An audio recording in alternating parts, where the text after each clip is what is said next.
This is Solomon, the son of King David, who was one of the richest and wisest men in history. But what was the secret of his wealth? Did he use a special wealth code to become so prosperous? The answer is yes, and there are three main codes that explain Solomon's wealth. One of these codes is hidden in the Bible. And today you can learn about it to open yourself to wealth and prosperity, as well as to anything else you wish to achieve in life. Today we'll talk about a topic that will interest you: 3 codes to become rich. These are not common codes, they are principles that Solomon understood, and you can learn them too. The truth is, if you understand these codes, many opportunities will open up for you, not only in terms of money and wealth. Wealth is something personal, each person understands it differently depending on their mindset. However, learning these principles, what I also call codes, will connect you to a limitless source of abundance. These codes are about more than just attracting wealth, they will help you in 3 areas: keeping what you have, manifesting what you desire, and experiencing abundance. This is the path to true prosperity. If you've been following me for a while, you know that my goal is to share what I've learned in a clear way so that everyone can understand.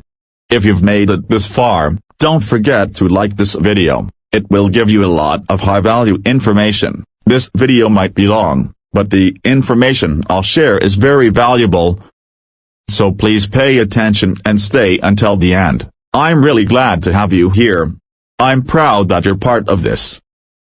Before we talk about Solomon's 3 codes, I want you to focus. I know some people might criticize Solomon's story and his wealth, saying things like, Solomon was born with privileges or that he made many mistakes. There are also those who mention that Solomon's temple was destroyed and is in ruins. And because of that, they believe we shouldn't value wealth, as it can lead to ruin. Let me clarify something about wealth. Those of us who understand its importance know that it creates opportunities and can highlight our strengths if we choose to see them, just as it can highlight our flaws if we focus on them. The fact that Solomon was born with advantages as King David's son doesn't mean he could automatically maintain the wealth, power, and authority his father had. The same goes for winning the lottery. It doesn't guarantee you'll be rich forever. You need something more to sustain it. We'll talk about that later. It's also important to mention that many people criticize King Solomon for his mistakes, but tell me, who is perfect? The problem is that people look for perfection and admire politicians, celebrities, and religious leaders. When they discover that these people also make mistakes, they become disappointed and only criticize them for their flaws instead of recognizing their virtues. It's important to know that becoming rich doesn't guarantee you'll always have money, but if you apply principles that are always valid, you'll be able to obtain, maintain, and share wealth. The purpose of this video is to get you to pay attention to the teachings Solomon followed. I'm not trying to impose my beliefs on you. My goal is for you to think freely and decide what you believe is right. Now let's talk about those teachings, and stay until the end, because I'll share the most important one at the end.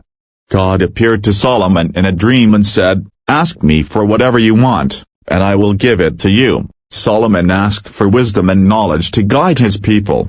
God promised that he would receive what he asked for, and that he would also give him wealth and honor. You may not know that Solomon was very young when he became king. According to the Bible, Solomon didn't know how to govern. So he asked God for wisdom to lead his people. Even though he had a lot of money and was the son of King David, who was greatly loved by his people, Solomon understood that wealth alone wasn't enough to maintain the kingdom and power he had inherited from his father. Here we find the first code that Solomon discovered and made his own: the wisdom to govern. Solomon's life clearly shows that wealth alone is not enough to lead, maintain, and grow a fortune, as he did during his reign. Greed must give way to good judgment. Solomon wrote in Proverbs 16:16, "How much better to get wisdom than gold, to get insight rather than silver." And in Proverbs 17:16, he adds, Of what use is money in the hand of a fool, since he has no desire to get wisdom? Your main desire should not be just wealth. It should be wisdom, and you should always seek to learn more. Wisdom and good judgment are key to generating, preserving, and increasing wealth, along with earning the respect of those around you. I want to tell you something important: wealth is already within your reach. But you need to be mentally ready to recognize it and bring it into your life. You can improve your mindset to receive it. The second code Solomon used to become wealthy is action, which means taking initiative. Pay attention. Lazy hands make for poverty, but diligent hands bring wealth. It's useless to acquire wisdom if you don't use it to your advantage and take action. Tell me, do you really believe Solomon simply received wisdom from heaven, or that God gave him opportunities so that he could acquire that wisdom and be considered the wisest king of his time? What do you think? Share your thoughts in the comments. Let me tell you something I believe in. I believe we can connect with infinite wisdom. We'll talk more about this in the third code, but understand this: wisdom is only true if we put it into practice. Otherwise, it becomes just knowledge. We live in a time full of information, where everything we want is within reach. But accumulating too much knowledge can be overwhelming if we don't apply it. There's no point in taking a course or reading a book on investments by a successful author if we don't take action or apply what we learn. There's always something to gain through effort, but sticking only to words leads to poverty. Wisdom is only true when we apply it. Understood? Going beyond what Solomon taught. It's important to believe in and accept the teachings of Jesus. We need to open our eyes. Many people who begin to learn about the law of attraction, metaphysics, new thought, and positive thinking believe that receiving simply means meditating and hoping for the best. At first, I thought that too. And I'm not saying we should expect the worst. But there's something you need to understand. Receiving, as Jesus taught, means taking what belongs to you. The word receive in Latin means to take back or claim ownership of something. But how do we do this? Pay attention. To take back means to access, in this physical world, what is already clearly in your mind. I won't go into detail on this today so the video doesn't get too long. But to make today's conversation useful, pay attention to what's already been mentioned. To receive and take ownership means to act. To put into practice what you've learned and the ideas that come from your clear intentions. Believe me, when you have a clear intention and use the next code, number 3, which you will reveal through action, things simply happen. Going back to Solomon's example, when he asked for wisdom, it's interesting to see what happened after the conversation between God and Solomon in a dream. God told Solomon that he would not only give him wisdom and discernment, but also wealth and fame. In the first book of Kings, chapter 3, starting at verse 16, Solomon puts into practice the wisdom he asked from God, so that it wouldn't become just empty knowledge. I believe it's not just about knowing without purpose. Solomon's third code is almost imperceptible in the Bible and is related to honor, gratitude, and sincerity. Pay attention to this, because it's very important.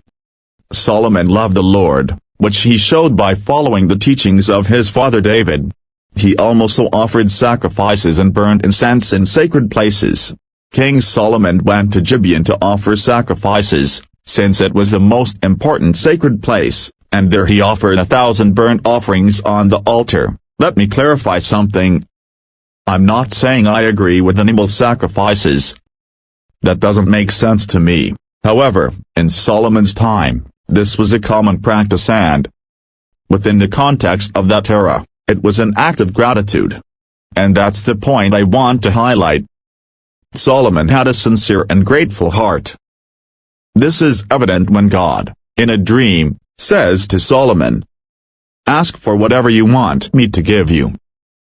Now, look at how Solomon responds. "You have shown great kindness to your servant, my father David, because he was faithful to you, righteous and upright in heart. You have continued this great kindness to him and have given him a son to sit on his throne this very day. Now, Lord my God, you have made your servant king in place of my father David, but I am only a young man and do not know how to carry out my duties. I am here among the people you have chosen, a great people, too numerous to count or number. So give your servant a discerning heart to govern your people and to distinguish between right and wrong. Solomon, even before asking for and receiving the wisdom that would make him one of the richest and wisest men in history, according to the Bible, already had a grateful and sincere heart. My friend, first and foremost, give thanks authentically and clearly for what you desire. I hope you understand that wisdom is more valuable than gold, and that hard work generates wealth.